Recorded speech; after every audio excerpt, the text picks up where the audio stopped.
Hi hello ನಮಸ್ಕಾರ ಎಲ್ರಿಗೂ. ಎಲ್ಲರೂ ಹೇಗಿದ್ದೀರಾ? ನೀವೆಲ್ಲ ಚೆನ್ನಾಗಿದ್ದೀರಿ ಅಂತ ಭಾವಿಸ್ತಾ ಇವತ್ತಿನ ವಿಡಿಯೋನ ಸ್ಟಾರ್ಟ್ ಮಾಡ್ತಾ ಇದ್ದೀನಿ. ನಾನಿಲ್ಲಿ ಇವತ್ತು ತಿಂಡಿಗೆ ಇನ್ಸ್ಟೆಂಟು ರವೆ ಇಡ್ಲಿ ಮಾಡೋಣ ಅಂತ ಮಾಡ್ತಾಯಿದ್ದೀನಿ. GRB ತೊಗೊಂಡಿದ್ದೀನಿ. ನಾನು 2 ಗ್ಲಾಸ್ನ ತೊಗೊಂಡೆ.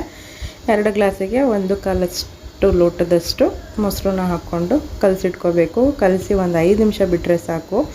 ಜಾಸ್ತಿ ಹೊತ್ತು ಏನೂ ಬಿಡೋದು ಬೇಕಾಗಿಲ್ಲ. ಇದಕ್ಕೆ ಉಪ್ಪು ಕೂಡ ನಾವೇನು ಆ್ಯಡ್ ಮಾಡ್ಕೊಳ್ಳೋಕ್ಕಿಲ್ಲ, ಎಲ್ಲ ಅದರಲ್ಲಿ ಮಿಕ್ಸ್ ಮಾಡಿರ್ತಾರೆ.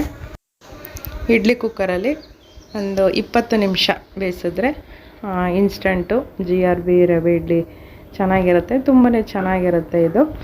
ನೀವು ಒಂದ್ಸಲ ಟ್ರೈ ಮಾಡಿ. ಹಾಗೆಯೇ ಎಗ್ ಲಾಲಿಪಾಪ್ ಮಾಡೋಣ ಅಂತ ಹೇಳಿ ನಾನಿಲ್ಲಿ ಒಂದು 8 ಮೊಟ್ಟೆನ ಬೇಯಿಸ್ಕೊಂಡು ತುರಿದಿಟ್ಕೊಳ್ತಾ ಇದ್ದೀನಿ. ಸ್ವಲ್ಪ ಡಿಫ್ರೆಂಟಾಗಿ ಮಾಡೋಣ, ಬರೀ ಎಗ್ ಮಾಮೂಲಿ omelette, egg rice, egg curry ಈ ಥರ ಮಾಡಿ ಬೇಜಾರಾಗಿರುತ್ತಲ್ಲ, ಈ ಥರ ಒಂದು ಟ್ರೈ ಮಾಡೋಣ ಅಂತ ಹೇಳಿ ಮಾಡ್ತಾಯಿದ್ದೀನಿ.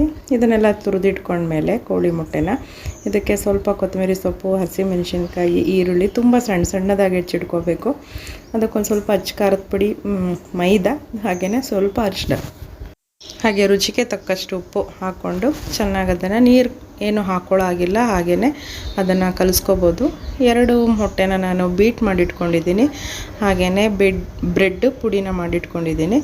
ಅದಕ್ಕೆ ಈ ಥರ ರೋಲ್ ಮಾಡಿಕೊಂಡು ಎಣ್ಣೆಯಲ್ಲಿ ಕರೆದ್ರೆ ಎಗ್ ರೋಲು ರೆಡಿಯಾಗುತ್ತೆ. ತುಂಬಾ ಚೆನ್ನಾಗಿರುತ್ತೆ. ನೀವು ಒಂದ್ಸಲ ಟ್ರೈ ಮಾಡಿ. ಬರೀ ಎಗ್ ತಿಂದು ತುಂಬಾ ಬೋರ್ ಆಗಿರುತ್ತಲ್ಲ, ಈ ಥರ ಒಂದು ಸಲ ಮಾಡ್ಕೊಂಡು ತಿನ್ನೋದ್ರಿಂದ ಟೇಸ್ಟು ಕೂಡ ತುಂಬಾ ಚೆನ್ನಾಗಿರುತ್ತೆ. ನೀವು ಒಂದ್ಸಲ ಟ್ರೈ ಮಾಡಿ.